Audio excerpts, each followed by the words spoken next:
বন্ধুরা, আজকে দেখাবো লাউ পাতার রেসিপি। এই লবণ জলে দিয়ে দিলাম লাউ পাতা।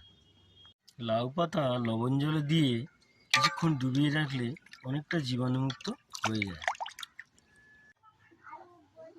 লবণ জল থেকে তুলে নিয়ে লাউ পাতাগুলো রাখলাম এইখানে। 1 ঘন্টার মতো লবণ জলে রেখেছিলাম। এই লাউ পাতাগুলো কেটে রাখা হচ্ছে এইভাবে।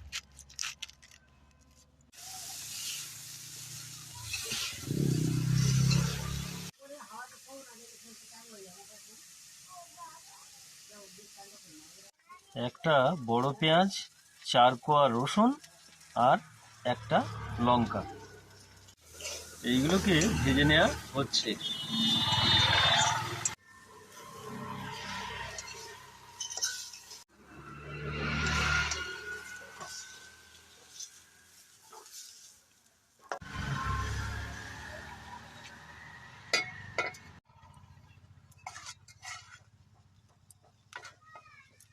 জল ঢেলে জলের মতো পাতা দেয়া হলো সিদ্ধ করার জন্য।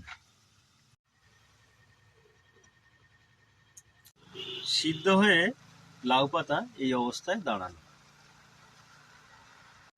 সিদ্ধ করে রাখা লাউ পাতা, ভেজে রাখা চিংড়ি মাছ, ভেজে রাখা রসুন, পেঁয়াজ ও লঙ্কা।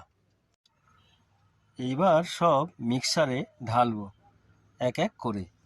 প্রথমে লাউ পাতা, তারপরে ভেজে রাখা পেঁয়াজ, রসুন ও লঙ্কা।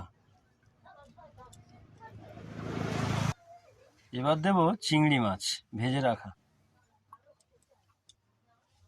ব্যাস।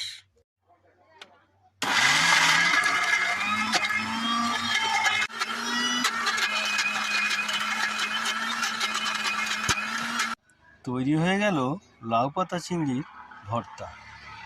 এই দিয়ে সাঁটে দিন 1 থালা ভাত।